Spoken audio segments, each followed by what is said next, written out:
All praise to Yahweh Shemi Shai, double line to Apostle GMS. This is I'm now I look up natural the video. In this video, I'm gonna be focusing on the book of Exodus, the 3rd chapter, and I'm going to give an insight on Moses and giving insight on the burning bush. So let's get right to it. Exodus chapter 3, verse 1. Now Moses kept a flock of Jethro, his father-in-law, the priest of Midian, and he led the flock to the backside of the desert and came to the mountain of the Most High, even to Horeb. And the angel of Yahweh Bashmi Shah appeared unto him in a flame of fire out of the midst of a bush. And he looked, and behold, the bush burned with fire, and the bush was not consumed. So this bush was burned with fire, and it was not consumed. And this angel of Yahweh, the Most High, is Yahweh Shah. And he looked, and behold, the bush burned with fire, and the bush was not consumed. So the bush was on fire, but the bush wasn't consumed, meaning the bush wasn't burnt up. It wasn't burnt up in flames. It didn't burn. It was on fire. And Moses said, I will now turn aside and see this great sight while the bush is not burnt. So he looked and said, I'm going to go and look and see this great sight. In other words, this is amazing. This bush isn't even burnt. It's on fire, but the bush isn't even burnt up. And when the Lord saw, and when Yahweh Bashim Shah saw that he turned aside to see, the Most High called him out of the midst of the bush and said, Moses, Moses. And he said, Here am I. And that's the point I wanted to get to, right here, up to verse 3, how the bush was not burnt. Now, what does that bush represent? If you go into the scripture, it represents Israel. So the bush is on fire, but the bush wasn't burnt. Now, if you read these scriptures here, all right, when you read, let me read a little bit more. And when the Lord saw that he turned aside to see, the Most High called him out of the midst of the bush, and said, Moses, Moses. And he said, Here am I. So he heard this angel called him. So he was called out of the midst of this bush. And he said, Draw not nigh hither. Put off thy shoes from off thy feet, for the place whereon thou standest is holy ground.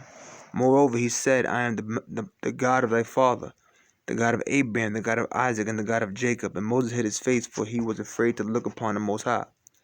And the Lord said, I have surely seen the affliction of my people which are in Egypt, and have heard their cry by reason of their taskmasters, for I know their sorrows.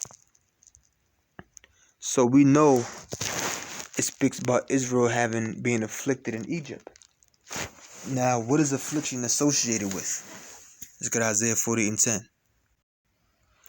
Isaiah chapter 48, verse 10. The scripture says, Behold, I have refined thee, but not with silver. I have chosen thee in the furnace of affliction. Now, you refine silver, gold, these different precious metals. You have to heat them up. And when you heat them up, you got to heat them up to separate the other unwanted metals from them. It's called dross, D-R-O-S-S. Tin, aluminum, and various other types of unwanted metals are in the midst of this silver and gold and other precious metals. So you got to heat it up to separate it. So that's how you refine the silver. And it says, Behold, I have refined thee, but not with silver. Nope, I didn't refine you with silver. I have chosen thee in the furnace of affliction. So a furnace is associated with affliction, or rather affliction is associated with a furnace. And what is a furnace associated with? Fire. Like what? The burning bush is on fire. Deuteronomy chapter 4, verse 20. It says, But the Lord hath taken you and brought you forth out of the iron furnace, even out of Egypt, to be unto him a people of inheritance as ye are this day. So one, we see the bush was on fire, but it was not burnt. And as you read on in the book of Exodus, 3rd chapter, it speaks about the affliction of the children of Israel in Egypt. Pursuing Isaiah 48:10, a furnace is associated with affliction, and affliction is associated with the furnace. In Egypt, pursuing Deuteronomy 4:20, is associated with an iron furnace. And what do you get with furnaces? Heat, fire. In this sense, fire is being recognized as what? Affliction. And just as that bush was not burnt with that fire, the children of Israel being afflicted in the iron furnace of Egypt, or the children of Israel being afflicted with fire, figuratively, we would not be burnt, or we would not be consumed. So the bush was on fire, but it wasn't consumed by the flame. The children of Israel was going through a figurative fire of affliction, but we would not be burnt, or rather consumed in Egypt. That's how when you read here, Exodus 3 and 2, it says, "And the angel of the Lord appeared unto him in a flame of fire out of the midst of a bush. And he looked, and behold, the bush burned with fire, and the bush was not burnt." That is a representation of Israel. Okay? And that's the reason why when you jump down to verse 8, what does it say?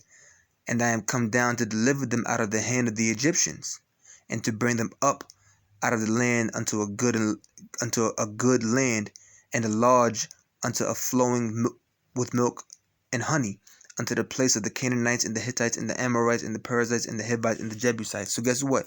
The children of Israel are going to be delivered out of the Egyptians. So guess what? Though we were in that iron furnace of Egypt, though we were in, as it stated in Deuteronomy 4 and 20, though we were going through that furnace of affliction, as it stated in Isaiah 48 and 10, we will be delivered from that iron furnace of Egypt. We will be delivered from that furnace of affliction.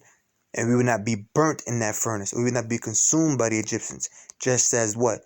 That bush was on fire, but it was not burnt, or rather consumed by the flame.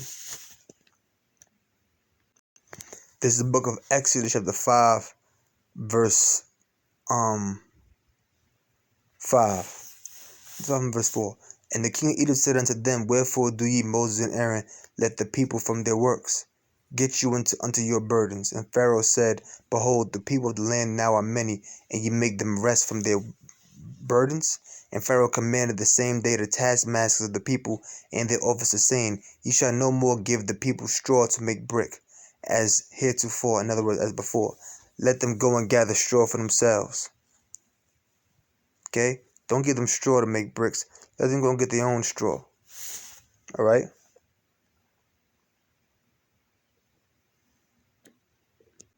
This is from Wikipedia.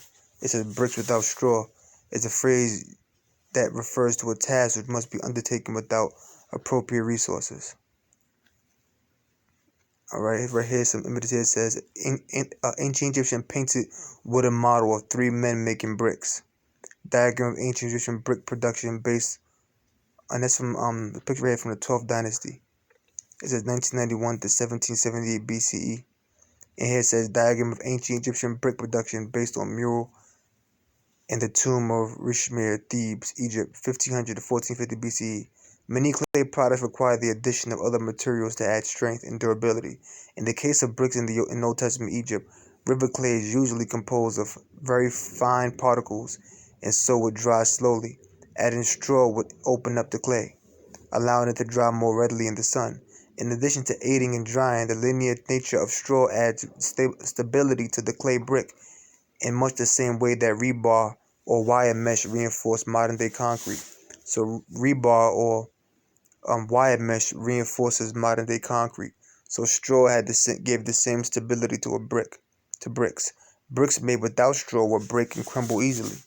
Adobe bricks used around the world are generally only sun-dried, but grasses, straw, and other materials are added to the clay for the same basic reasons. The ancient brick making process can still be seen on ancient tomb paintings and models. So we see one of the reasons, but we see actually in history, the ancient Egyptians actually did build things with bricks. Okay.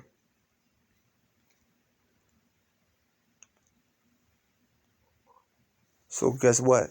The task of the Israelites was made a lot worse, because they had to go not only make the bricks, but then they had to go and gather the straw to make the bricks themselves. Alright, this is Exodus 5 and 8.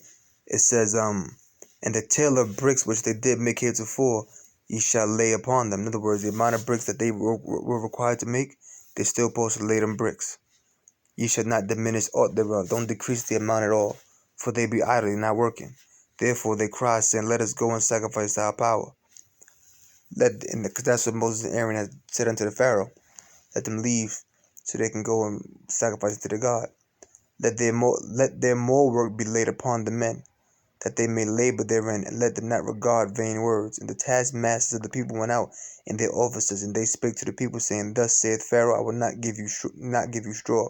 Go ye get you straw where ye can find it, yet not aught of your work shall be diminished. So the people were scattered abroad through all the land of Egypt to gather stubble instead of straw. And the taskmasters hasted them, saying, Fulfill your work, your daily task, as when there was straw. And the officers of the children of Israel, which Pharaoh's taskmaster had set over them, were beaten and demanded, "Wherefore have ye not fulfilled your task in making brick, both yesterday and today as heretofore?" There's other stuff I can get into, but that was the point. Okay, so we see that they was even given a greater affliction. All right, this is from a website called mylearning.org. It says ancient Egyptian building material. It says mud and straw brick. In ancient Egypt, people used mud and straw to make bricks for their houses. The straw was added to the mud to make the brick stronger. They were placed in the mold to give them an oblong shape, which is easier to build with. This material helps to keep the houses cool when it is hot and warm when it is cool. Okay? In some parts of the world, people still build their houses with these materials today because they are cheap and easy to find. Alright, so they actually built with stubble, they actually built with straw. But I was just using that straw as an example to show you how they sought to make the task that much greater. To show that they sought to make the affliction that much greater. So with that, I'm going to close. I'm going to say, oh, praise you, how about Shemel Shah, double line, the Apostle GMS. I hope you brothers learn something. Shalom.